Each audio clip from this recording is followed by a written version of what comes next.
Have you ever imagined becoming a famous historical figure? Someone whose words echo quietly through time, not because they conquered with swords, but because they conquered with questions. Tonight, you will become Socrates, not the name in books, not the statue standing silent in marble, but the boy, before the beard, before the sandals, before the trial. Just a boy under the olive trees of Athens, barefoot, curious, and wide awake beneath the stars. As you begin this dreamlike journey, allow your thoughts to soften like warm wax under the Athenian sun. Feel the hush of ancient winds. Let your breathing slow like waves on the shore of Piraeus. And if you find comfort here, if these questions wrap around your sleep like a worn woolen blanket, then follow this voice, night after night, as we wander through the quiet pages of forgotten time. Subscribe to the stillness. Let it return again and again. Now, close your eyes and become the boy. You were born in the shadow of the Acropolis, somewhere between fact and myth. Around 470 BCE, your father, Socrates, was a sculptor, a man of strong hands and steady gaze. Your mother, Phanerete, was a midwife who brought life into the world, one cry at a time. But you, little one, brought silence. Not because you didn't speak, but because when you spoke, others stopped. You asked questions no one else bothered to ask. Why do shadows move? Where does courage go when the battle ends? Is it better to be clever or good? You never shouted. You didn't need to. Even as a child, your voice had a weight to it, not heavy, but anchoring, like a stone tied gently to a floating thought. At 7, you followed your father to the marble yard, eyes wide at the shavings, falling like snow. You watched him carve the folds of a goddess's robe from cold rock, and you asked, "Father, where was she before she was inside the stone?" He laughed, then frowned, not out of anger, but because he didn't know. And you saw that. You saw the grown-ups didn't always know. The days were long and warm in Attica. You played among olive trees, whose silver leaves whispered answers, too soft to hear. You tasted wild figs, sweet and sticky. You followed tortoises with slow reverence. You listened to bees, to thunder, to footsteps that never arrived. You loved the silence between noises. You loved the breath before a reply. You weren't handsome. Even as a boy, your nose bent oddly, your eyes bulged just slightly. But your gaze, it was the kind that made people rethink what they just said. At the gymnasium, boys sparred with sticks and argued over whose father fought at marathon. You sat under a cypress tree and wondered, can a man win a battle against his own anger? They called you odd. You smiled and went on asking. Your mother told you once, a midwife doesn't make the baby. She only helps it come out. You held that sentence like a pebble in your pocket. You didn't understand it then, but something about it felt right. Even then, you knew that helping someone think wasn't about giving answers. It was about holding the space open, long enough for something real to be born. At night, you'd lie on the roof of your home, counting stars like thoughts. Your father would smoke his pipe below. Your mother would hum a tune older than time. And up there, the city whispered, not in words, but in breath. The future waited like a sleeping dog. The gods, if they existed, chuckled from behind the clouds. You didn't believe in them, not fully, but you didn't deny them either. You just questioned, always questioned. Maybe, just maybe, that's when it all began. Not with a war, not with a trial, but with a boy beneath an olive tree, asking, "Why does truth hide so well?" Sleep now, child. Let Athens fade into a slow, warm blur. The stars are still above. You and your questions can wait until morning. And so the child grew not into a prince or warrior, but into something far stranger, a young man who still preferred asking to answering. From the olive groves of your childhood, you stepped into the marble dust of your father's workshop. The chisel replaced the stick, and stone replaced the tree. The air was thick with chalk and sweat, and each hammer's strike rang like a question echoing through time. You did not argue. You did not resist. You became what your father was, a sculptor, each morning. You woke with the sun, its golden light, pouring through the wooden shutters like a quiet invitation. You rose, not in haste, but in thought. Breakfast was simple: barley bread, olives, a sip of wine watered down. And then you walked barefoot against the workshop. There, blocks of white marble stood like silent gods, unformed, waiting, whispering. Your hands grew calloused. Your arms learned the rhythm of craft, but your mind wandered. You found yourself staring at a half-carved statue, its face not yet free from the stone, and thinking, who decides when the form is finished? What if the stone still holds more? Some days your father praised your technique. Other days he shook his head. You must finish something, Socrates, he'd mutter, frowning at the half-chiseled torso left untouched. But you didn't want to finish. You were in love with becoming. In the silence between hammer strikes, thoughts would rise unbidden. You'd watch a crack travel through a statue's leg and think, is that fate? Is weakness always invisible? Until struck, you'd see your fellow apprentices boast of their creations, proud and loud, and wonder. Do they carve to be seen, or to see something in themselves? And when you finished your first full sculpture, small bust of Athena with one eye to large, you stared at it not with pride, but with uncertainty. It didn't feel like you. You realized then, shaping stone could never satisfy the part of you that longed to shape understanding. One afternoon, under a cloudless sky, you walked alone to the foot of the Acropolis. There, the Parthenon stood in early construction columns, rising like frozen waves. Workers shouted, stones groaned, pulleys creaked, and you sat on a fallen drum of marble, thinking. A young architect passed by and scoffed, philosophizing. Again, stone boy, you smiled. Only wondering how you know where to place the first column. He laughed. That's what blueprints are for, and who makes those? He hesitated. You nodded. Then who designs the designer? He blinked, then walked away. It always happened like that. One or two questions and they left, muttering, your friends were few. Not because you disliked people, but because you demanded more of them than they were ready to give. You wanted their thoughts, naked and trembling, not dressed in confidence, but exposed to truth. One boy, Andron, stayed close for a while.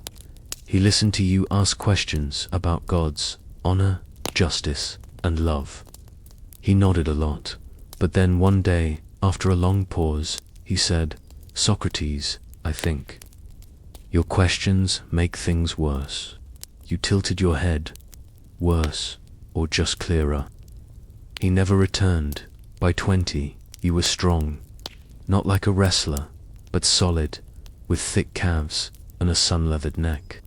You carried stone easily, but preferred carrying silence. Your eyes, now deep-set, seemed to study everything with gentle suspicion. Your beard had begun to grow in wiry and wild. Your mother watched you one morning from the doorway, her arms folded. You were never meant to be a sculptor, she said softly. You looked up. What was I meant to be? She shrugged. Something dangerous, I think. You laughed, but you remembered that. You tried to follow what others did. You attended lectures. When sophists came to town, brilliant men in bright robes, dazzling the crowds with perfect speeches, charging coins for truth like traders at a market. They spoke well, so well, but afterward you'd ask them questions, and often they grew uneasy. You once asked a visiting speaker, if all truths can be taught, can a lie be learned as easily? He didn't answer. He left early, and you began to wonder if truth wasn't something taught at all, but something remembered, like how a sculptor doesn't create a statue. He reveals it, so you stopped carving stone. You stopped seeking applause. You stopped pretending to be someone else's son, and you began walking through the agora, through the gymnasium, through the schools and streets, barefoot, curious, unshaven. You listened more than you spoke. You watched more than you acted, and when you did speak, it was always a question, always a door, always an invitation. They began to whisper about you. That's the stonemason's son, the one who thinks too much. That's the boy who listens to clouds. That's the one who asks you your name and then makes you doubt it. And you smiled, because the stone no longer whispered now. People did.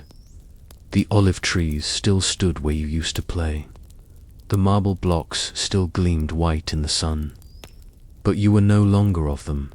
You had begun sculpting minds instead, and the mind, you realized, was much harder to shape than stone.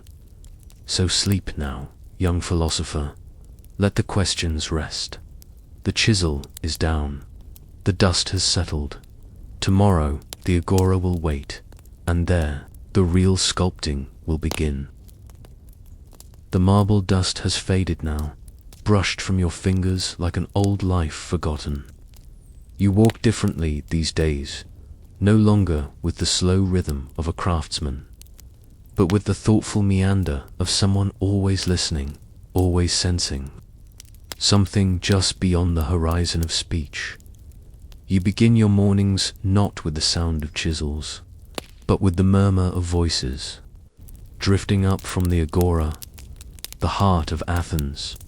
The agora hums like a hive. Shoemakers hammer leather, potters turn clay, bakers shout over loaves of honeyed bread. Philosophers, too, gather here but not like you. They speak from platforms, from scrolls, from certainty. You move among them without shoes. Your tunic is plain, your hair uncombed, your presence oddly quiet in a place of noise. But when you stop, when you look someone in the eye and ask, "What do you mean by justice?" the air stills. Not because your voice is loud, but because it's soft and heavy, a feather pressed on a bruise. You become known, slowly, not as a prophet or a teacher, but something more unsettling. The man who does not teach, the man who does not know. That is what you insist, again and again. I know nothing. And yet you ask the questions that make other men unravel. You speak to a soldier, grizzled, scarred, proud. He says, "Courage is fighting for your city." And you reply, "Even if your city fights unjustly." He frowns. You press further, not with anger, but with gentleness. If two cities fight, and both believe they are right, who is courageous then? He stammers. You nod. Perhaps courage, you suggest, is not about fighting at all. He walks away. You watch, quietly. Your questions are not traps. They are mirrors. You hold them up to men who have never seen themselves. Not truly. Not naked. Not without their titles and robes and reputations. You ask a wealthy merchant, "What is success?" He replies, "Gold and land and legacy." You nod, then tilt your head, and when you die, he laughs nervously. "I leave it to my sons, and what do they inherit besides the gold?" He doesn't answer. You don't push, you just thank him and move on, and he stands there frowning at something inside himself he hadn't noticed before. You do not speak from a podium. You do not write books. You write nothing at all. You say words written down cannot answer back. Only people can do that. So you walk barefoot in summer, shivering in winter, always looking not for disciples, but for honesty. The young begin to follow you. At first, they come out of curiosity. Then, something else. Not admiration, not even belief, but a kind of awakening. You ask them questions they've never dared to ask themselves. You ask them why they study rhetoric, why they fear dishonor, why they crave praise from those they secretly pity. You never shout, you rarely smile, but when you do, it feels like the sun touching the Aegean. One boy follows you daily, now plateau thin, quiet, with eyes like still water. He listens more than he speaks. You notice him not because he flatters you, he doesn't, but because he returns. Again and again, even after your questions leave him shaken. You ask him one day, "What do you think the soul is?" He begins to answer. You interrupt. "No, don't say what you've heard. Say what you feel." He pauses. You smile. That pause, that space of trembling silences where truth is born. Not everyone likes you. A sophist once tries to debate you in public. He speaks of virtue as something teachable, measurable. Buyable. You nod through it all. Then you ask, "And do you know anyone who has become virtuous through your teaching?" He hesitates. You wait. He shouts. You do not. You thank him for his honesty and move on. The crowd murmurs. Your power lies in your calm, and yet you do not feel powerful at night. You lie on a rough mat. Your home is sparse, not tapestries, no servants, no statues. Just space. You think of your mother, long past, of your father's chisels, rusting in the corner, of your city, full of dreams and contradictions.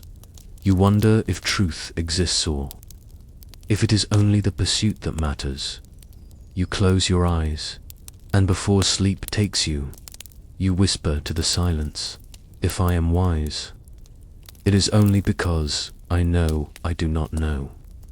Each day, the agora awaits you like an old friend. Each day, you wander among butchers, painters, beggars, and judges. You speak to all as equals. You do not favor the elite. You do not flatter the poor. You ask the same of each. Can you explain what you believe? And when they cannot, you do not scold. You smile gently and leave them, changed, not humiliated, not broken, but softer, less certain, more alive. This is the beginning of your mission, though you never call it that. You never call it anything. You simply walk and ask and listen. Sleep now, philosopher of the street. The market stalls are closing. The bread is sold. The sun has dipped behind the hills, and somewhere in the shadows of the temple columns, a thought waits for you to find it. But not tonight. Tonight, rest. The days in the agora pass like slow-moving clouds, and yet, outside the city walls, darker clouds gather. You are no stranger to war. How could you be living in Athens during its most restless age? Though you are a man of questions, Athens is a city of actions, and actions, like arrows, often fly before thought. So when the war drums sound, you do not flee. You join. You are not young now, not in the boyish way, but your body is strong, sturdy, built not for speed, but for stillness. You are conscripted first to Patadia. The Spartan allies threaten rebellion, and Athens answers with ships and spears. You, Socrates, do not carry books. You carry a Hoplan shield, a bronze helmet, a spear, and silence. The march north is long and brutal. Cold winds whip through the camp. Mud clings to every footfall. You watch others curse, drink, boast. You do not, at night, beside the flickering campfires. Men laugh nervously at the prospect of death. You sit quietly, staring into the flames, listening to their words, and their fear beneath the words. One soldier asks you, Socrates, are you not afraid to die? You turn your gaze toward him, not unkind, but unblinking. I do not know what death is. Why should I fear what I do not know? He falls silent. In battle, you are no berserker. You move slowly, deliberately. You fight, not with rage, but with attention. You save lives, not just your own. At Patadia, a comrade is wounded and collapses under a hail of missiles. You do not run from the danger. You walk toward it, calmly. You lift him onto your back. You carry him across the field. Arrows fall like rain. You do not flinch. The man you saved is young Alcibiades. He will remember this. He will tell others, for years to come, that you, Socrates, saved his life without fear, without drama, and without boasting. You never speak of it again. Later, at Dilium, the Athenians are crushed. The line breaks, and panic spreads like wildfire. Men scream. Some drop their shields and flee. But not you. You retreat slowly, walking backward with your spear raised not for pride, but because fear, you believe, is not to be obeyed. Xenophon, another youth who watches you, will later say, there was something godlike in him, as if the fear did not touch his skin. In those silent moments, standing amid smoke and corpses, you do not think of glory. You think of questions. Why do men kill? Is courage the absence of fear, or the refusal to be ruled by it? Does war reveal a man's nature or merely strip away his disguise? These thoughts stay with you long after the battle ends. When you return to Athens, you walk the streets, once more your sandals again lost, your tunic simple, your voice unchanged. You do not parade your service. You do not decorate your name, but those who saw you on the battlefield look at you differently now. They realize the man who asks questions is not weak. He is simply not noisy. Alcibiades, bold and brilliant, begins to follow you more closely.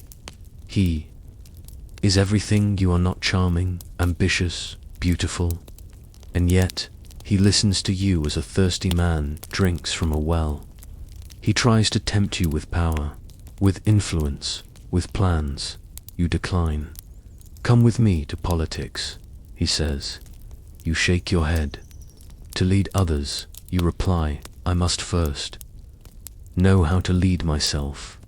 He frowns, and you ask, as always, what is leadership, if not knowing what is truly good? He cannot answer, but he remains near. He is drawn to your stillness, as moths are to unburning fire. You speak less now than before. The war has not made you grim, it has made you quieter. You have seen death, and in death you found no gods descending from the clouds, no chorus, no judgment, only breath, leaving only questions. Staying, you visit the Stoa again. The philosophers still talk in circles. You stand at the edge and listen. Then, softly you say, bravery cannot be taught like arithmetic, and yet, some learn it. They turn to you, and in that moment, you become something new, not just a questioner, but a presence. Your days grow into a rhythm again. You walk, you speak, you listen, but your soul, it has shifted. You are no longer merely curious. You are searching for something deeper than knowledge. You are searching for wisdom, and wisdom, you begin to suspect, is not about knowing more. It is about becoming less certain, more awake at night, under a sky untouched by lamps. You sit alone again on your roof, on the dirt, by the sea. You recall the screams of battle, the face of the man you carried, the eyes of a dying soldier who reached for nothing. You do not cry, but your silence is heavier than any grief.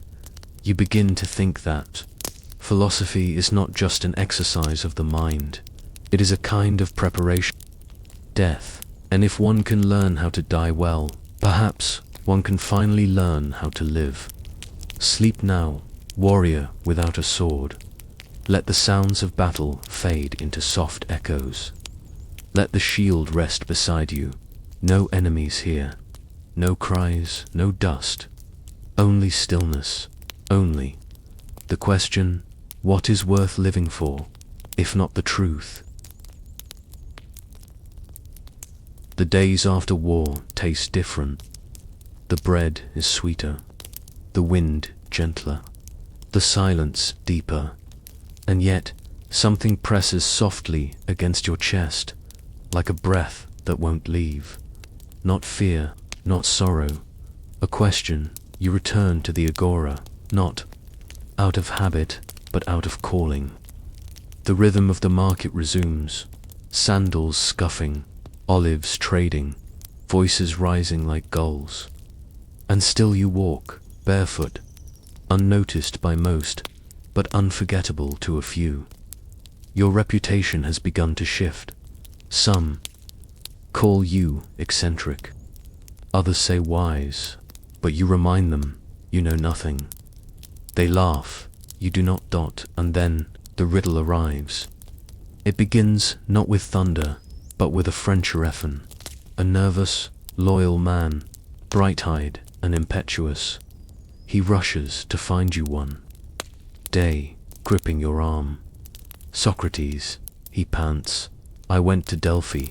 You blink, the temple of Apollo, home of the sacred oracle. Only the bold, or the desperate, go there seeking truth. You raise an eyebrow, and he stares at you as if stunned by the sun. She said, there is no man wiser than you. You tilt your head, slowly. The words fall like stones into a still pond. You do not feel wise. You have never felt wise, and the oracle's riddlet burrows into you. It does not comfort. It disturbs. You begin to ask yourself, what did she mean? How can I be the wisest when I know so little? And that question, quiet at first, becomes a fire in your mind. So you set out not to prove the oracle right, but to disprove her. If she is wrong, you will find someone wiser than you. If she is right, well, you do not believe she is. You begin with the politicians. In the painted stoa, a prominent statesman holds court, surrounded by followers, cloaked in confidence. You approach him gently, respectfully. You ask him what justice is, what virtue is, what truth is. He answers easily, but the more he speaks, the more he contradicts himself. He blames the youth, he praises the gods, he flatters the crowd, and at the end you ask, do you know what you are speaking of? He reddens, his followers scowl. You bow and say nothing. Then you whisper to yourself, he thinks he knows, but he does not. You move on to poets next. They speak of God's love, honor, But when you question them gently, like a breeze through leaves, they falter. They say the muses guide them. They write with beauty, not with understanding. They speak well of things they do not grasp. You murmur. You feel no anger, only sadness. Then come the craftsmen. They know many things. A cobbler knows leather. A shipwright knows wood. And yet, when you ask them about virtue, courage, the soul, they stumble, like others. They believe their skill makes them wise about all things. You sigh. Even here, no wisdom at the end of these conversations. Something curious begins to settle inside you. You do not know much, that remains true. But unlike the others, you know that you do not know. And perhaps that is what the oracle meant, that the wisest man is not the one who knows the most, but the one who recognizes how little he truly knows. You share this thought with your students, with Plato, who listens carefully, with Alcibiades, who half understands, but is dazzled by your humility. You say, wisdom begins in wonder, but it survives only in doubts. The city responds. Some admire you more, others grow uneasy. Your questions are no longer charming, they are disruptive. You question priests, you question generals, you question sophists who sell knowledge like soap. They resent you. You never insult, but you unmask. And men in masks do not enjoy being revealed. At night, you sit once more on the cold stones of your doorstep, watching stars move across the black. You think of the oracle. You wonder if Apollo laughed when she spoke your name. You feel no pride, only a quiet responsibility. You say to yourself, if I am wise, it is only because I know my ignorance, and I must help others see their own, not to shame them, but to free them. One evening, as the sun bleeds behind the hills, a student asks you, Socrates, if you know nothing, what gives you the right to question everyone? You smile, and you reply, I question because I do not know. If I was certain, I would have no need to ask. The answer, like all your answers, is not really an answer. It is a doorway, a lantern, a beginning dot, and still, the oracle's words echo like a quiet drumbeat beneath your every step. No man is wiser than Socrates. You never speak the words aloud, but they shape your days now, not with pride, not with vanity, but with a slow, awakening humility. Sleep now, questioner of the wise. Let the riddle rest. You need not solve it tonight.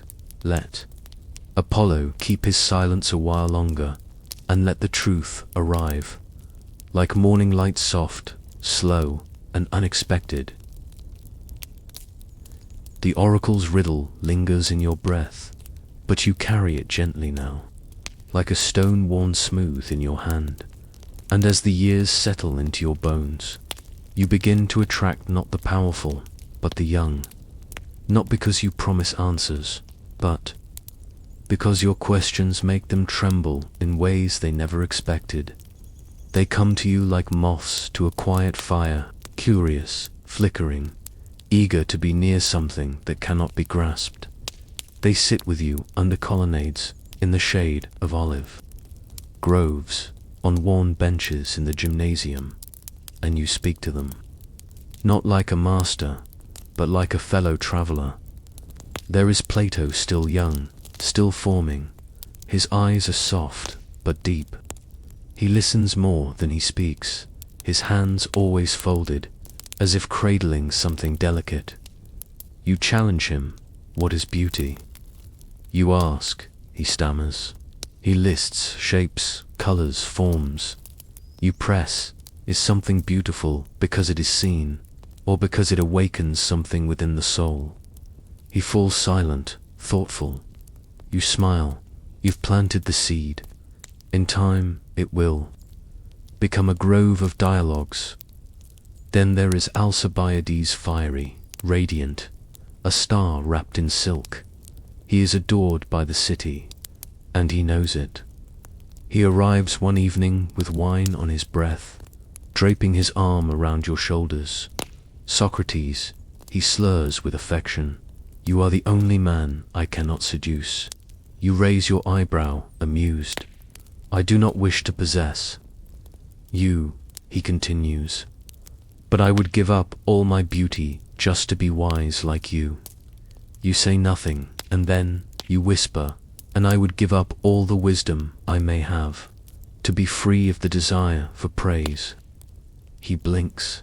He doesn't understand, but your words stay with him like a thorn beneath silk. Others come. Some stay only a day. Some return year after year. You ask each of them the same things. What is justice? What is the good? Who are you when no one is watching? And the more they try to answer, the more uncertain they become. And the more uncertain they become, the more alive they feel. You do not teach in the way others teach. You do not stand on platforms or write scrolls. You walk. You sit. You ask. You liken yourself to a midwife not birthing knowledge, but helping others deliver what is already inside them. You call it maieutiksa, philosophy of emergence, not of instruction. You tell them, I know nothing, but I can help you give birth to your own truth. And they believe you, because when they leave your side, they are not filled with facts. They are filled with questions that won't let them sleep. Some grow frustrated. They want answers. They want certainty. They want to be told what is right. You refuse. Would you rather be comfortable, you ask gently, or awake? And many choose comfort, but some those with trembling hearts and burning minds stay, and in them your strange, quiet fire begins to glow. You are not wealthy. You accept no fees. Your tunic is worn thin. Your feet are always bare. Your home is sparse. Yet the poor and the noble alike sit beside you, not because you offer power, but because you offer them a mirror, clearer than any polished bronze. One day, a student asks you, Socrates, do you believe in the gods? You pause. You look up at the sky, where clouds drift like forgotten thoughts. I do not know. You say, but I believe there is something within each of us that longs for truth, for goodness, for harmony. Is that not divine? The student nods slowly. You've said nothing definitive, but something inside him settles like dust after a storm. The city begins to talk. They call you the gadfly, always buzzing, always biting, always waking people from sleep, they say. You corrupt the youth, make them question tradition, make them too clever for their own good. They do not see what you see. They do not see the soul slowly catching fire in the evenings. You sit with Plato beneath the moon. He asks you about the soul. You tell him, the soul is not a thing. It is a becoming. He writes nothing. But later, he will remember. He will write for you, long after you are gone. And yet, you never ask him to. You do not crave legacy. You crave only the next question. One morning, as birds begin to stir, you whisper to yourself, I will never teach anyone anything. I will only help them see. Sleep now, midwife of the soul. The youth have gone home. The moon has dipped behind the Acropolis. Let your fire rest tonight. It will burn again tomorrow in another question, in another heart. The morning dew still clings to the stone paths of Athens as you walk slowly, carefully, as if each footstep is a question pressed into the earth. You are older now. The lines on your face deepen with every season, but your eyes, though strange, searching remain untouched by time. They do not look at things, they look through them, and the city watches you now. Warily, curiously, sometimes with awe, sometimes with irritation, they call you strange. Barefoot, even in winter, ungroomed. Poor but to those who sit near you, those who kneel beside you in the dust of the gymnasium, or linger by your side in the marketplace, you are not strange. You are necessary. You speak often now of your method, though you never call it that. Others name it for you later. You simply ask questions, one after another, like peeling back layers of wool until the core of thought is exposed. You say, I am. Like a midwife, I do not give birth. I help others give birth to their own truths. Your mother, the real midwife, taught you that a birth is not always beautiful. It is often painful. And it is always intimate. So it is with thinking. A young man approaches you in the stoa. He is proud. His robe is clean, and his voice firm. He says he knows what justice is. You nod and ask, then tell me, should justice treat a friend and an enemy the same? He says, no, a friend with kindness, an enemy with harm. You tilt your head, and is justice not a virtue? He agrees. Then would it be just to harm anyone at all, even your enemy? He stumbles. Well, if they deserve it. You press gently. If harming others corrupts the soul, is it not unjust to harm, even in return? He falls silent, and, in that silence you know, you have midwifed a doubt into the world. The youth begin to imitate you. They wander, Athens, with questions in their mouths like honey on the tongue. Some mimic you, poorly mocking others without care. You scold them gently. You must love the truth more than you love victory, because for you, questioning is not a game. It is a sacred duty, a kind of worship without temples. One afternoon, a boy you've never met kneels beside you and asks, why do you do this? Why do you never give answers?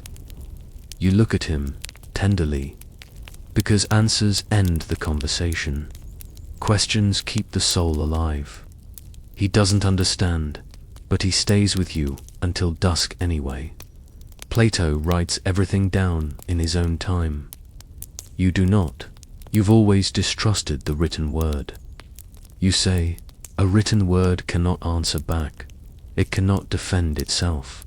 And so your legacy lives in living breath, in the dance of dialogue, not carved in marble, but passed from one mind to the next, like fire from torch to torch dot sometimes. You question yourself. You lie awake and ask, am I helping, or simply unsettling? Am I leading others toward truth, or away from comfort? And then you recall the face of a boy who found joy in doubt, the way his brow furrowed not from fear, but awakening. You breathe in deeply, and you remember, truth may be uncomfortable, but ignorance is far crueler. The city stirs around you. Sophists continue to lecture for coin. Priests recite verses. Politicians lie in golden tongues. And still you walk. You sit. You ask not, always without judgment, only curiosity. There are days you feel lonely. Not because you are alone, there are always students, followers, challengers, but because the clarity you seek lies just beyond reach. The more you know, the more you feel the great abyss of what you do not know, and still, you smile, because that abyss is not despair. It is wonder, and you would rather wonder forever than pretend to know. You teach nothing, but you awaken everything.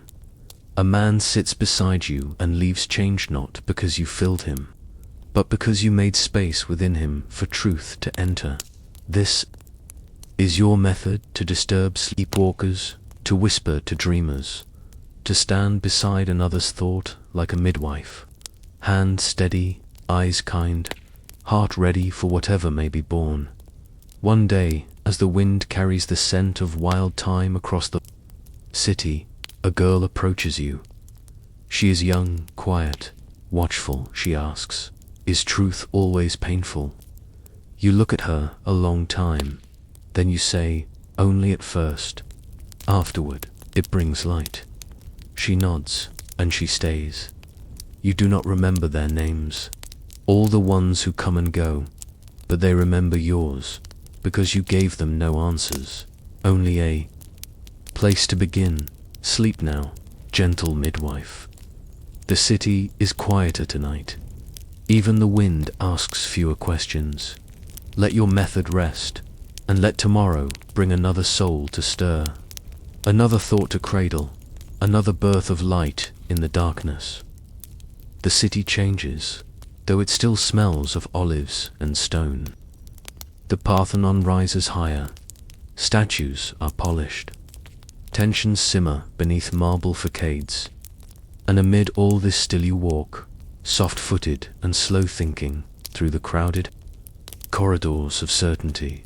But you are not alone in the streets anymore. Others speak, two clever men with golden tongues and wide gestures. They are the sophists, and their words, like coins, can be bought.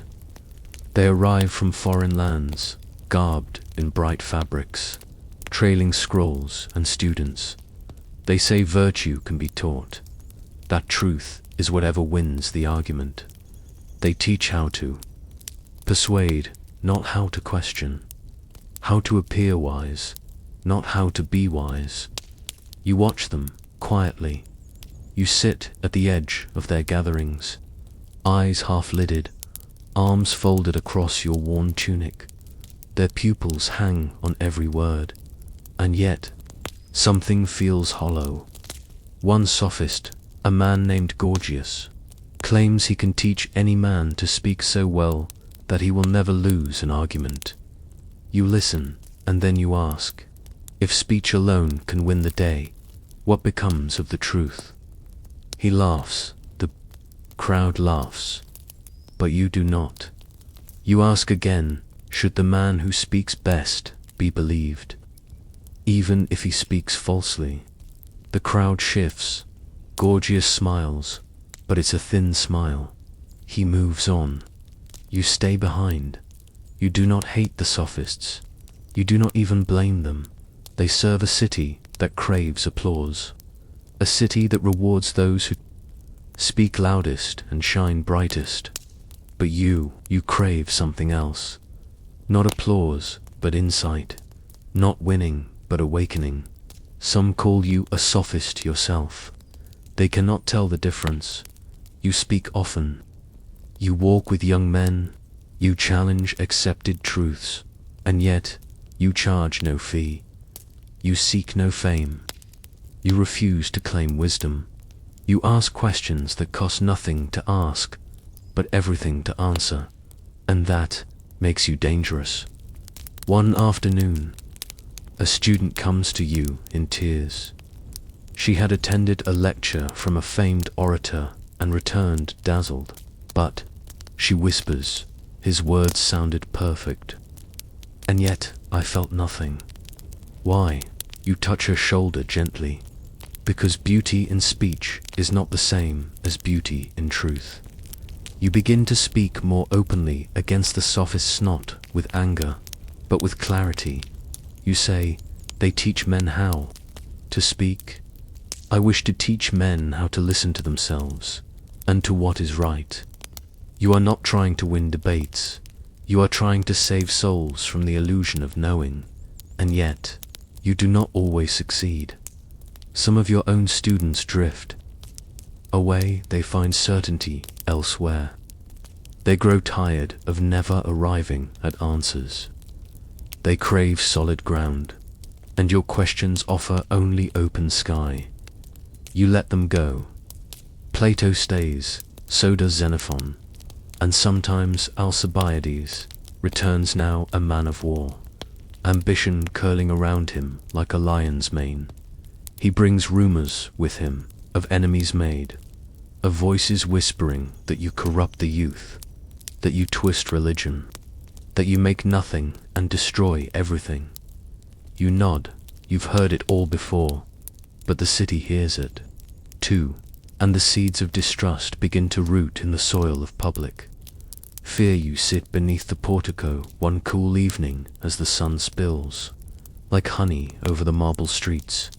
A small group of Athenians pass by, pointing at you and whispering. One says, "That's the one who confuses the children." Another says he knows nothing, but he thinks he's better than everyone.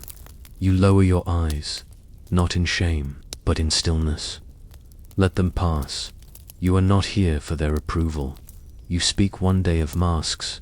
How strange, you muse, that those who wear masks seem more confident than those who are barefaced. You pause, perhaps because a mask protects, but it also hides.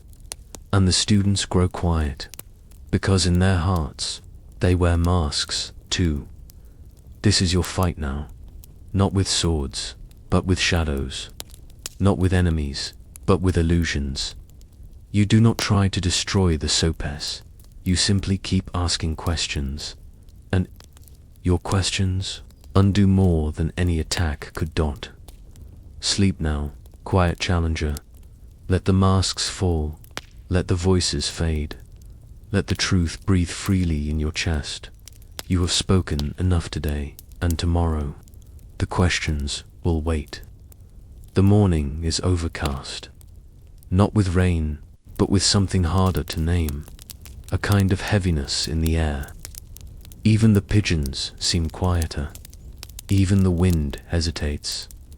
You are sitting on the worn bench beneath the fig tree by the agora, as you have for years. Plato is beside you, scribbling absent-mindedly in the dirt with a stick.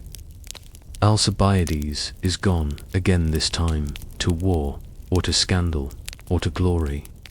You don't ask anymore, and across the square a crowd is forming, not around a speaker or a sophist, but around a stage, a play. You've heard whispers that Aristophanes, the comic playwright, has written a new satire, that it is witty, that it is biting, that it features you. You do not flinch. In fact, you go. You walk slowly to the open theater, where laughter rolls like thunder. You stand at the edge, arms folded, and watch.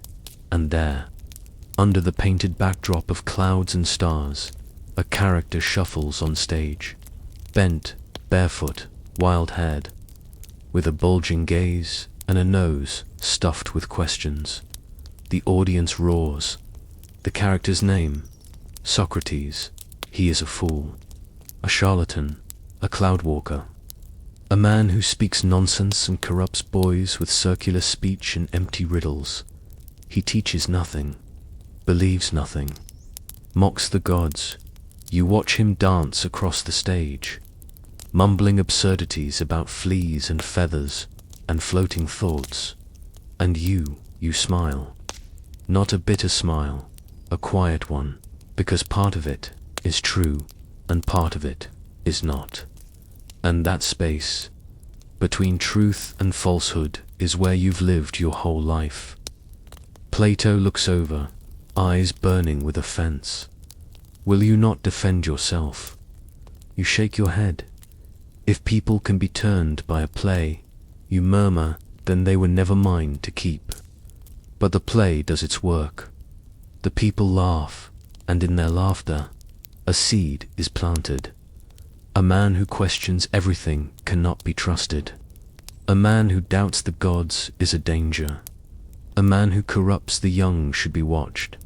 The cloud of comedy darkens into suspicion, and suspicion, like shadow, grows silently.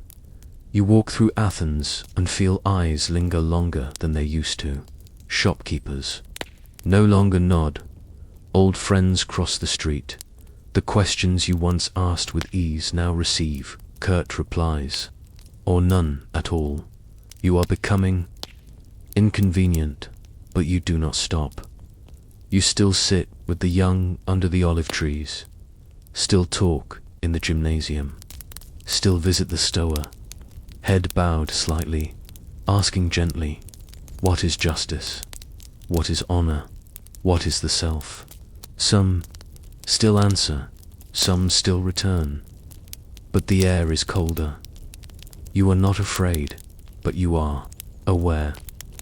You have lived long enough to see how truth frightens people more than lies, because truth demands change, and most would rather wear a mask forever than be seen once without it. One evening, Plato confides in you. They will come for you, eventually. You nod. You have known this for some time. Will you run? He asks. You look out toward the hills, where dusk is falling like a curtain. Where would I run from my own questions? You whisper. You think often of that stage now, of the painted clouds, of your caricature dancing in mockery, of the way laughter can kill more quietly than a sword. But you also think of the boy in the crowd who watched and wondered, is that really who Socrates is? And maybe, just maybe, he will come find you one day and ask you directly, and then the play will have done its work after all, because truth cannot live in isolation.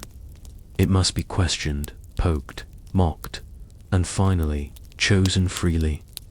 So you sit once more beneath the fig tree. The fruit is ripening.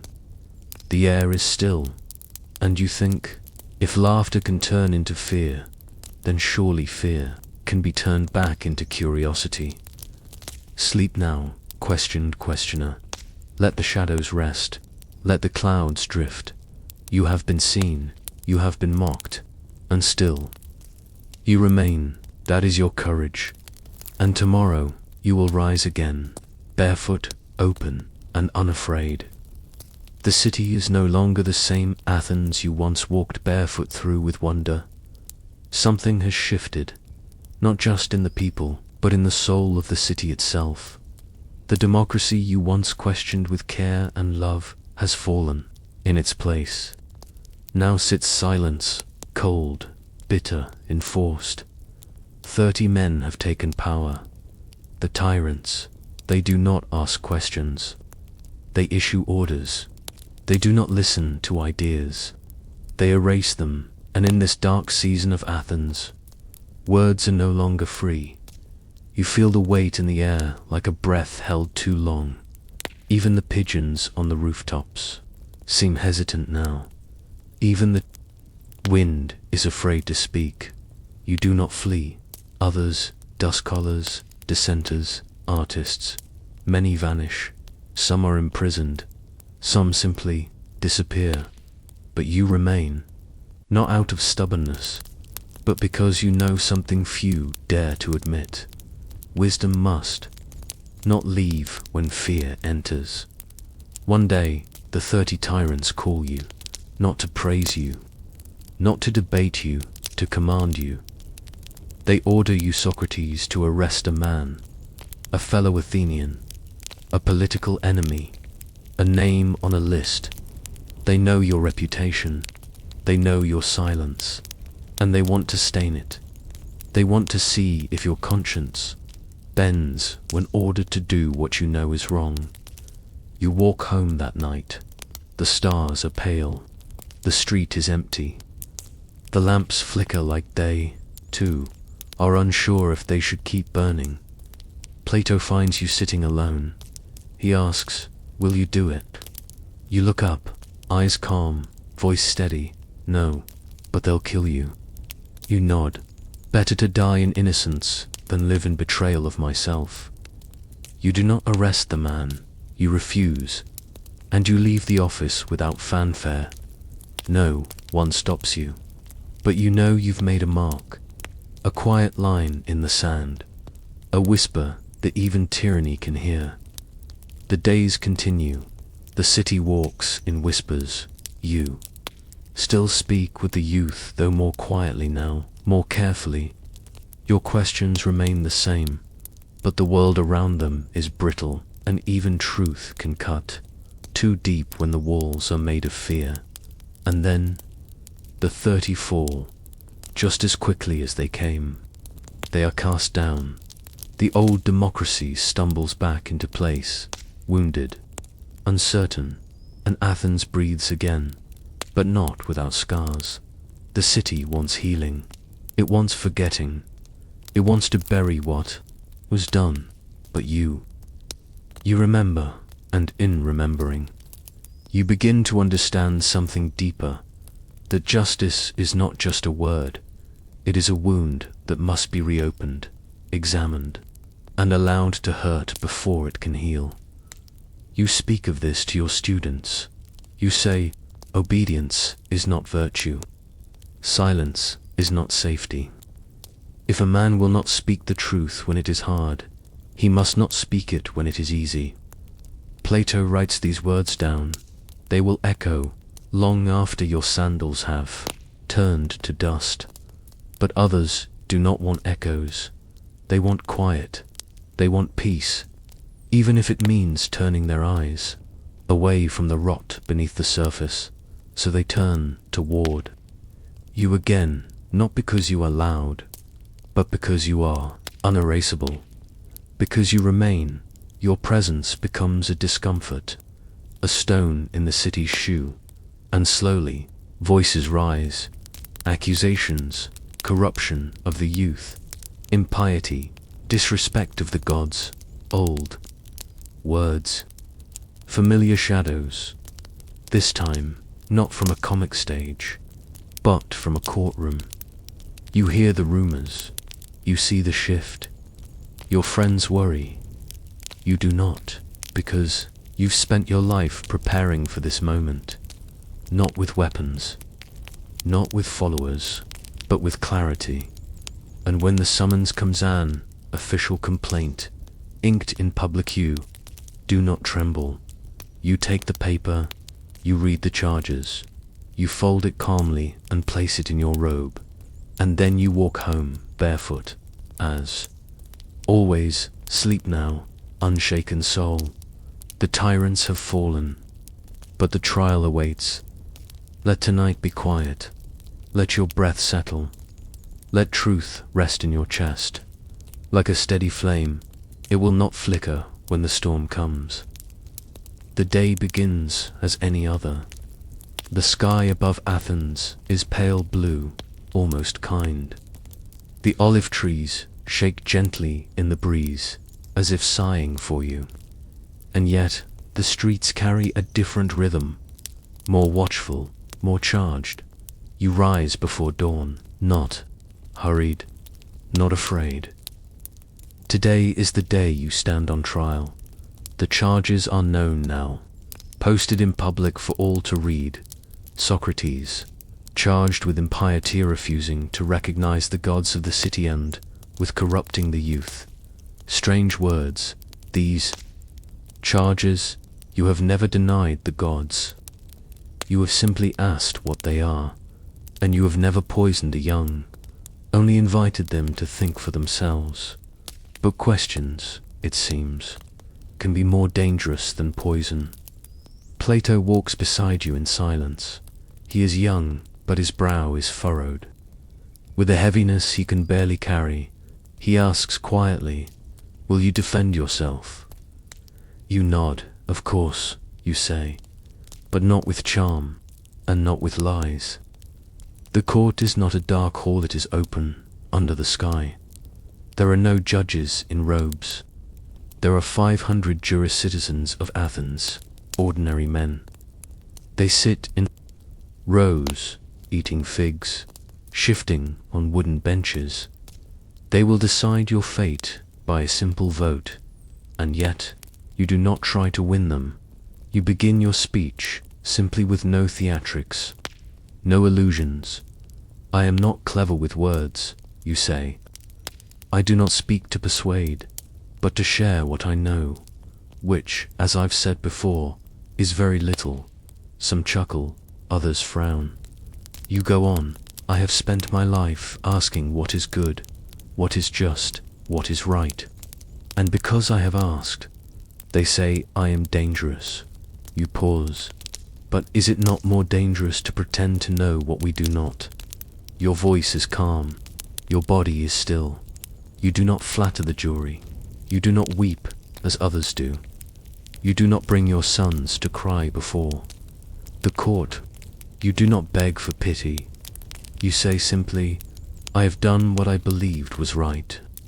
If this city thinks that deserves death, then so be it. Miletus, your accuser, stands now. He is young, proud, confident. He says, you mock the gods. You ask, do I not speak of divine things often? He says, you lead the youth astray. You ask, which of them has become worse by listening to me? He says, you are clever and manipulative. You smile slightly. If I can corrupt youth by asking them questions, perhaps the truth you defend is not so sturdy. The crowd murmurs. You are not trying to escape.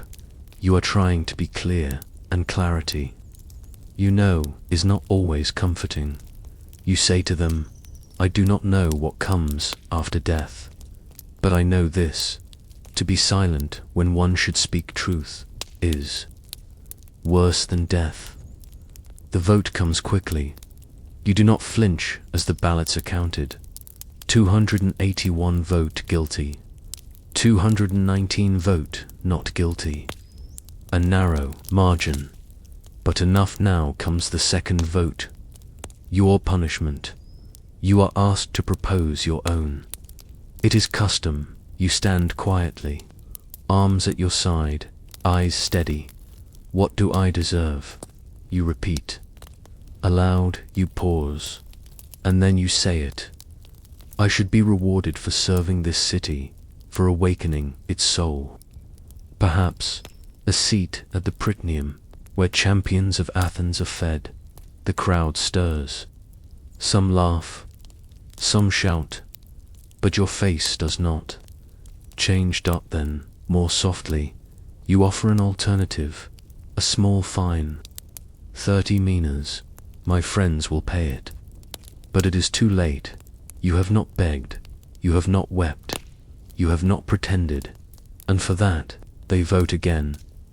Death. Plato's single quotes, his eyes fill with fire. Others cry out in disbelief. But you remain still, as if the sentence was not a weight, but a mirror. You say one last thing to the court. You think killing me will silence the questions. But you are wrong. They will echo louder in every soul I've awakened. And with that, the trial ends. That evening you sit in your cell. It is small, bare, the stone floor cold. Crito comes. He whispers of escape. There are friends, a boat, a way out. You shake your head. If I flee now, I make everything I have said untrue. You do not fear death, because you have practiced dying your whole life, letting go of illusions, surrendering pride, embracing the unknown. You are calm, not because you know what comes next, but because you accept that you don't. Sleep now, voice of stillness. The court has spoken. The world has turned, but your soul remains untouched. Let your breath slow. Let your thoughts dissolve into silence. Tomorrow they will bring the cup, but tonight you are free. The prison is quiet, quieter than you imagined. No clanking chains, no howling of the condemned, just the faint echo of sandals down stone corridors, and the occasional murmur of a guard shifting in his seat. You sit on a low bench, back straight, hands resting in your lap. Not anxious, not proud, just present. Your friends come, one by one. Plato arrives early. His face is pale with sorrow, though he tries to hide it behind questions. Always questions. Socrates, he says softly, do you still believe this is just? You look at him with kindness, not instruction. I do not know if the sentence is just, you reply, but I know that how we respond to injustice reveals who we are. He falls silent, not because he agrees, but because the truth has found its way between the bones of his thoughts. Crito comes again, this time more desperate than before. There is a ship. It waits beyond Piraeus. There are bribes ready. The guards will look the other way. You smile gently, and you say, Crito, what is the good of living, if in doing so I betray everything I have lived for? He lowers his eyes. You do not scold him. His fear is love, and love, even misguided, is still a noble thing. You speak to them for hours, not about escape, but about the soul. You say, the body dies, that is certain, but the soul, if it is tended to, may live untouched. You speak of justice not as a law, but as a harmony within. You speak of virtue not as reputation, but as rightness of heart. And you speak of death not as a punishment, but as a possibility. Plato asks you, do you believe the soul continues? You pause. I do not know, but I believe, you say softly, that either it continues, or it ends in dreamless sleep. And either way you continue, there is nothing to fear. You look around the room. The light from the small window drapes across the floor like a slow wave. The others are quiet now, even the guards. You smile, and you speak again, not like a condemned man, but like a teacher, or perhaps like a friend gently leading others through the dark. What matters, you say, is not that we live, but that we live rightly. One of the guards, who had mocked you before, now stands silently in the doorway. His hands are folded, his eyes wet. You nod to him, even now. You are still asking questions without words. The day passes, the shadows shift, and finally the time arrives. The cup is brought. A small clay vessel, filled with hemlock, greenish, bitter, thick. The guard holds it with trembling fingers. He does not meet your eyes. You thank him gently. You take the cup with both hands, and for a moment, just a moment, the room breathes in, and does not breathe out. You do not shake. You do not weep. You lift the cup slowly. You say, let us now part, me to death, you to life. Which is better, only the gods know. And then, you drink. The room is still. No gasps, no collapse. Only the softest exhale from your chest. You sit on the bench. Plato watches. His hands are clenched white. You speak one final time, Crito. We owe a rooster to Asclepius. Do not forget to pay the debt. And with that, you lie down. The poison moves slowly. First your feet grow numb. Then your legs. Your breath slows, but never stumbles. Your face is serene, not because you understand death, but because you have spent your life learning how to meet it. The sun sets, the light fades from the window, and in the stillness of that stone room, you, Socrates, draw your last breath. But there is no scream, no protest, no cry of injustice, only peace. Your students weep, but Plato, though young, remembers every word. He will carry your voice into eternity. Sleep now, wanderer of questions. The cup is empty. Your thoughts have been set free, and the world will never forget the man who taught it how to ask. Let your soul drift like a feather on the last wind of day, into whatever silence waits. The world, in that final breath, does not shatter. It does not scream, or twist, or explode with light. It simply continues. And you, who questioned every turn of the soul, are now still. Your body lies quiet on the stone bench. The hemlock has done its work with slow precision, curling upward from your feet to your chest like a patient shadow. Your eyes are closed, but your expression is unchanged, gentle, unfearful, almost amused. The room does not echo. Your friends do not speak. Even Plato, who would one day give you back to the world in dialogues of ink and breath, can only look and memorize.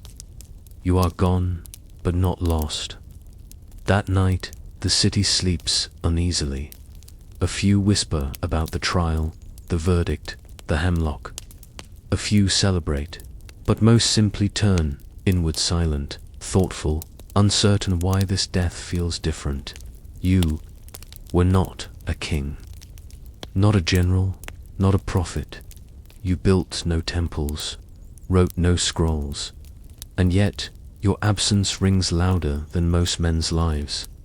The morning after your death, Crito returns to the prison. He carries a small offering in his hands, a rooster, as you asked. He speaks to the guards in low tones. They let him in. The chamber is empty now. You are gone, but he kneels anyway, gently placing the bird on the floor. A debt paid. He whispers, and the echo of your last words hangs there, soft as dust in the beam of morning light. Others come, in time. Plato, of course, slow, thoughtful, already forming the first lines in his mind. Xenophon, more reserved, but holding your memory close like a fire under ash. Even some who once opposed you come to stare at the place where you died. They say nothing. What could they say? Athens does not crumble, but something in its soul tilts the man it feared most. The one who did not fight with blades or banners has vanished, and in his place only silence. And yet, from that silence, something begins to stir. A restlessness, a longing. Among the young, questions begin to return. Was he right? Is virtue something we must be shown or must seek? In alleyways, in gymnasiums, in taverns and courtyards, your words return not as sermons, but as sparks. You do not rise. You are not reborn, but your questions walk quietly, barefoot through the minds of those who still dare to ask in the years that follow. Plato writes, and writes, and writes. He gives your voice back to the world, more polished, perhaps more deliberate, but still yours. He writes of justice, of the soul, of the forms beyond this world. And always, there you are, at the center of the page, asking, smiling, refusing to give answers, only giving space. The hemlock cup is remembered, not as a symbol of defeat, but of principle. You could have fled, you could have begged, you could have lied, but you chose to stay, to accept the verdict, not because it was just, but because you were just. And now you are legend, not in marble, but in memory, not in temples, but in thoughts whispered in the quiet corners of doubt. You said once, the unexamined life is not worth living, and now countless lives are examined, because you dared to live as you spoke. There are those who forget, but truth is patient, and your truth, Socrates, waits in every generation for another restless soul to ask, what is good? What is right? What am I? And when they do, they will find you, not in answers, but in the soft voice that whispers, let's begin. Sleep now, philosopher of death and virtue. You have passed beyond the need to speak. Let your silence be a blessing. Let the questions you left behind be torches in the hands of those still finding their way through the dark. Let the hemlock rest. Let the soul, whatever it is, be light. Dear listener, let us pause for a tender breath and and gently set aside the mask you have worn. From this moment on, we drift out of the second-person dream and observe the story from a calmer distance, watching Socrates as one would watch a lantern glowing across a quiet bay. You may keep the warmth of the journey close to your chest, yet the voice will now speak of him, not you, so that the final echoes can unfold like evening petals without confusion. The night after, Socrates drank the hemlock settles over Athens. With strange softness, moonlight pours across roof tiles, trickling into narrow lanes and pooling in doorways, but neither owl nor dog disturbs the hush. In a modest house near the agora, Plato sits beside an oil lamp, its small flame trembling, as if burdened by the memory it must guard. He has washed his teacher's body with perfumed water, combed the wild beard, and closed the eyelids that once challenged the city to awaken. Now he writes slow strokes meant less for posterity than for solace, as though ink itself might steady. A grieving hand, from the Nix to the Piraeus, whispers rise like sighs in a communal dream. Some remember Socrates as a stubborn gadfly who stung the Republic. Others mourn him as an oracle of humility.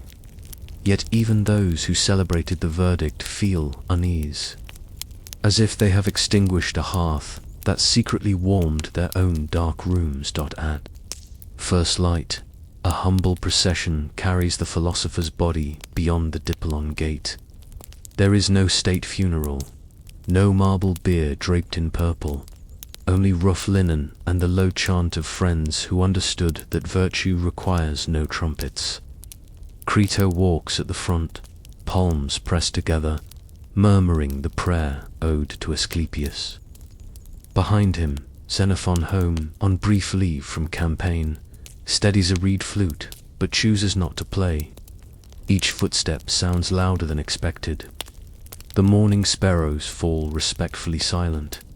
They lay him in the earth where two knotted trees twist toward each other like question and answer locked in endless embrace. Plato sprinkles cool soil, then kneels, elbows on knees, head bowed. No tear escapes, none is needed. He remembers Socrates' calm voice explaining that true mourning is not for the dead, but for the living who must decide what to do with the mirror left behind. Days pass. The city resumes its ordinary rhythm, yet new currents ripple beneath the surface. Market women notice their sons falling into quiet reflection before haggling. Veterans find themselves pondering courage beside anvil and plough. Even Aristophanes, polishing a line for his next comedy, pauses mid-sentence, pen hovering above papyrus. Reluctant to caricature a silence he now suspects was a deeper music. The assembly debates whether the trial aired. Some jurors feel pride. Others carry a stone in the gut that no feast can ease. When one of the former 30 tyrants stands to defend the sentence, murmurs of dissent roll through the amphitheater like distant thunder. Athens, once eager to forget, begins to remember. Differently, in the modest courtyard that once served as Socrates' open-air classroom, Plato welcomes small circles of students at twilight. He does not claim the authority of a master. Instead, he invites the young to sit on cool flagstones, to watch shadows lengthen, and to hear again the questions that built no buildings yet shaped inner worlds. He speaks them exactly as he heard them. What is justice? What is temperance? What is the good life when the night is long and the lyre is quiet? Each inquiry hovers in the dark like a firefly, neither caged nor extinguished farther away. In Sparta, exiled Alcibiades recounts the battlefield rescued by a quiet philosopher who feared nothing but ignorance. His story spreads among hoplites, carried like embers in travel-worn hearts. until even rough soldiers begin to wonder whether valor might wear gentler robes than bronze dots beyond the Aegean. Traders bear tales of the executed questioner to the ports of Ionia. There, in cool colonnaded courtyards, thinkers debate whether knowledge truly begins where certainty ends. Some scoff, but the name of Socrates, tied to that paradox, travels on every merchant's sail. Seasons wheel over Attica. Olive trees drop fruit, vines grow heavy, cicadas sing the chorus of dry afternoons. Plato raises an academy on sacred ground, once reserved for athletes. Stone benches ring a plane tree whose leaves murmur like pages in a restless archive. Under its dappled shade, he preserves Socrates' method, sharpening it into dialogues that breathe and argue without end. He writes of ideal forms and immortal souls, of cities ruled by philosophicans. Yet within each treatise pulses the gentle hum of midwifery, questions guiding minds toward their own hidden births. In time, Aristotle will tread these paths, carrying inquiry further. Zeno will found Stoic porches, Epicurus quiet gardens. Students uncounted will chase the echo of a barefoot voice across centuries. But tonight, in the hush of history just turning its next page, the influence feels tender, embryonic, a bright constellation no one yet names, but which mariners will someday navigate by. Back in the olive grove, the grave remains unmarked, except for the intertwining trunks and a scatter of small stones left by pilgrims. At dusk, shepherds driving flocks to pasture often halt, compelled by a hush pressing gently upon the clearing. They do not know the story in detail, yet sense a presence like cooled embers still giving off faint warmth. A child, chasing a lamb, pauses to ask his grandmother why the trees stand so strangely. She answers, some questions grow roots longer than lifetimes. The boy listens, puzzled yet comforted. As cicadas begin their evening hymn, Socrates himself has passed beyond rumor, acclaim, and censure. Whatever waits after death, dreamless dark transmigration of souls, or golden fields of Elysium, he meets it with the same serene readiness with which he faced the court, the cup, the last breath. If consciousness persists, perhaps it explores new questions. What is being without body? What is wisdom without speech? In that realm, the philosopher may finally encounter answers he never claimed to possess, or perhaps discover that the journey, not the destination, was always the gift. For those who remain in flesh and time, the lesson is subtler. They realize that the examined life does not end when the examiner is gone. It continues each dawn. Someone pauses before certainty, tilts ahead, and asks, how do I really know? That pause is the true memorial land, invisible temple built in every mind willing to turn inward. Night descends again upon Athens. Lanterns bloom like pocket stars in doorways. The smell of cumin and roasted barley drifts through side streets. Inside modest homes, parents hush children for sleep. As lids grow heavy, some small voice inside those young minds might wonder why the sky is dark, why dreams come, why kindness matters. In that wondering, the spirit of Socrates breathes once, more softly, a feather touch on still water. So let the city rest, let olive branches rustle lullabies, let marble glow beneath moonshine. The man is gone, yet the question lives, carrying on gentle wings through cloudless realms, ready to perch on any bedside where curiosity stirs. Good night, dear observers. May your own doubts cradle you patiently, shifting from burden to lantern, guiding you toward deeper calm. Tomorrow, story calls again, but for now, close your eyes and feel the quiet pulse of inquiry. steady as the tide, sure as the turning heavens. Seasons folded into decades, decades into centuries, and still the hush surrounding Socrates' final hour never entirely dispersed. It merely thinned, drifting upward like morning mist to mingle with larger winds. In sun-baked academies, in candlelit scriptoria, in marble lecture halls, the soft echo of a man who once said, "I know that I know nothing," kept circling the human mind the way a moon pulls at hidden tides.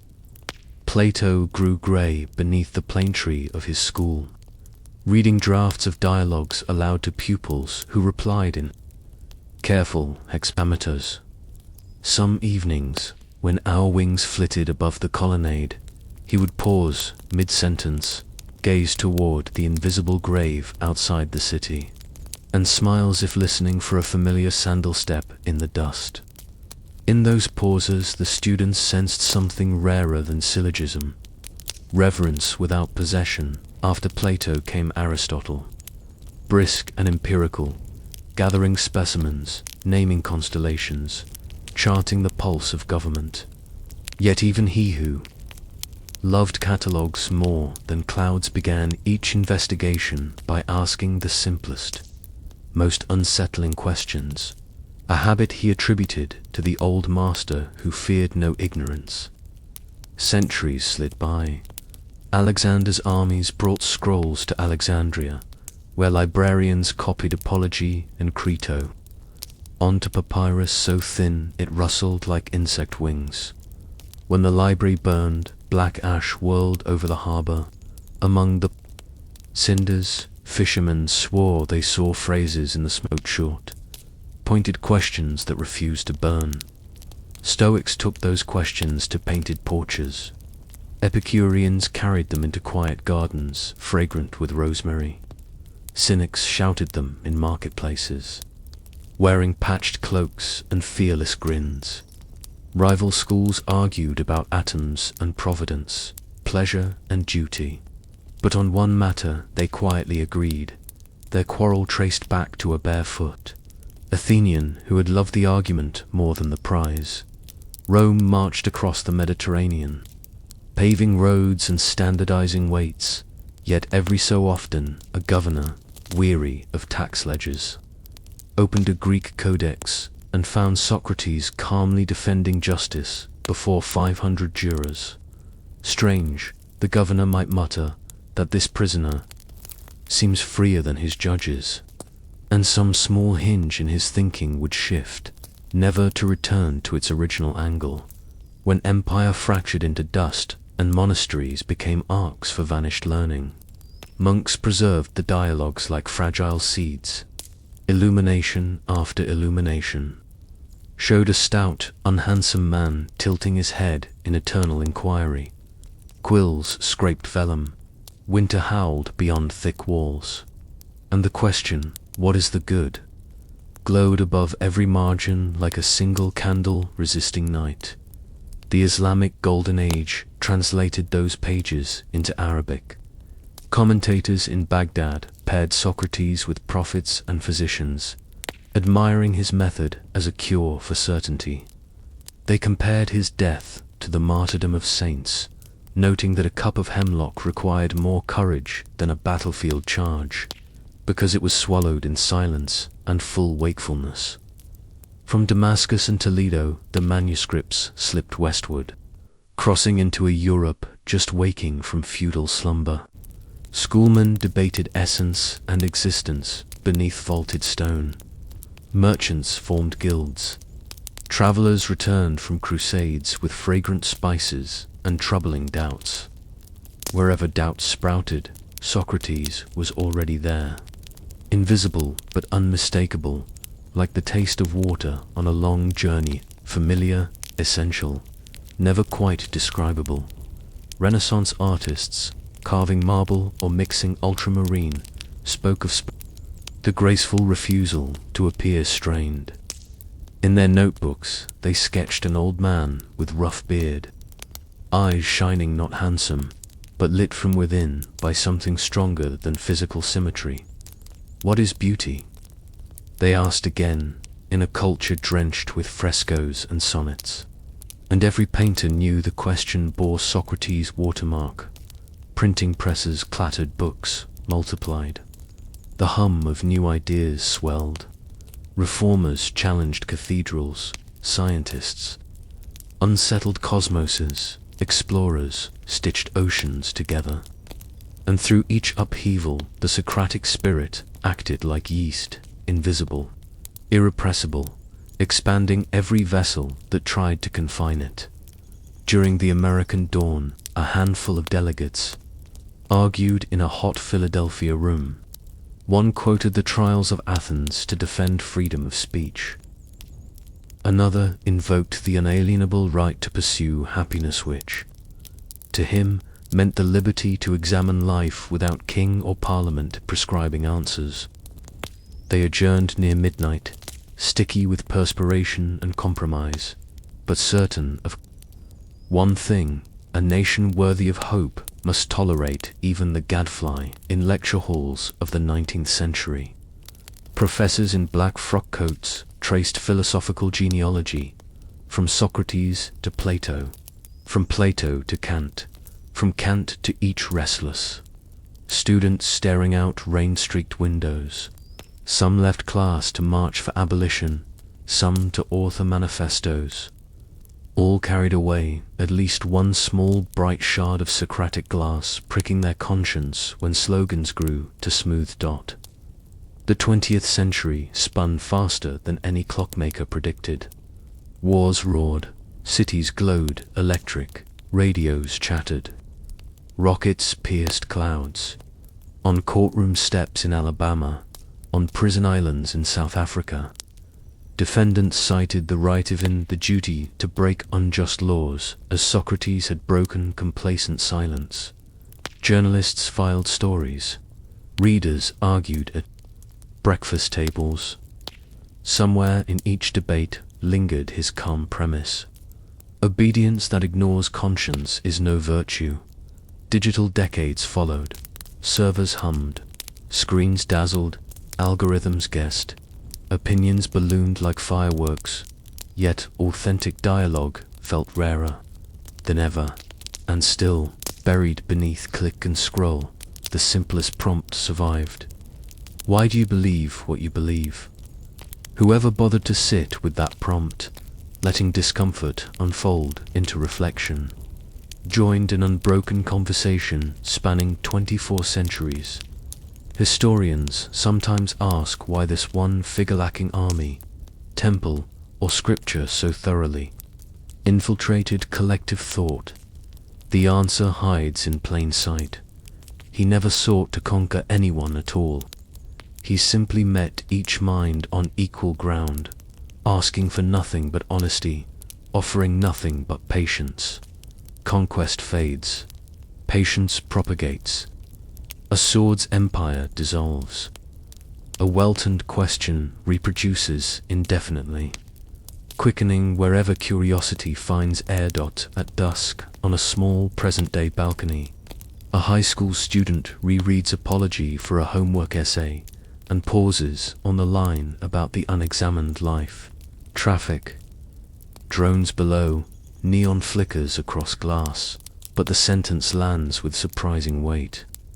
She sets the tablet aside, pulls knees to chest, and gazes at a pale crescent moon. Her breath slows. What kind of life am I planning to live?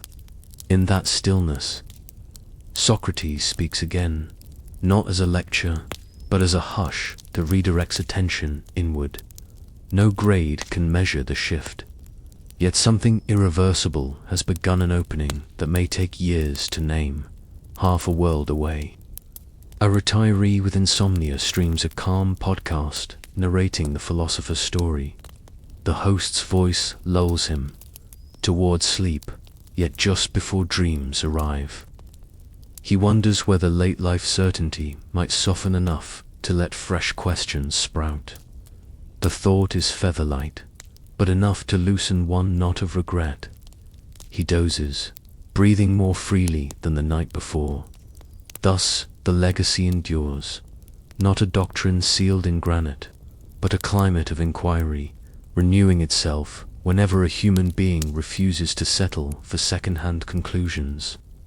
In classrooms and vineyards, subways and monasteries, the echo persists not loud, not shrill, but steady, like a pulse felt at the wrist of history. And beneath every echo lies the image of a stout Athenian elder, barefoot on warm stone, tilting his head, his question both invitation and benediction. Shall we examine this together? Moonrise again over modern Athens. Tourists photograph marble columns. Stray cats slip through shadows. A faint breeze carries the scent of grilled thyme. Somewhere beyond city lights, two olive trees still twist over an unmarked grave. Cicadas pulse. A young couple rests on a nearby hill, whispering about futures half-imagined. One mentions a philosophy elective. The other wonders aloud why happiness often hides behind uncertainty. Their talk drifts, quiet as wing beats. Yet in it the old lantern glows a filament of Socratic fire crossing millennia to warm a single summer night. Let them speak until words thin into drowsy hum. Let the leaves applaud with soft applause. Let the stars keep vigil in austere constellations that once guided fishermen and philosophers alike. And let the listener, whoever, wherever draw a fuller breath, feeling inquiry itself as a gentle cradle, rocking, rocking, rocking toward sleep. For questions may travel farther than answers, but rest lies in the rhythm between them, like the hush between waves. So close your eyes, traveler of thought. Trust the darkness that feeds new dawns. The voice of Socrates is already folded into your quiet pulse, asking nothing now except permission to keep watch while you dream. Good night.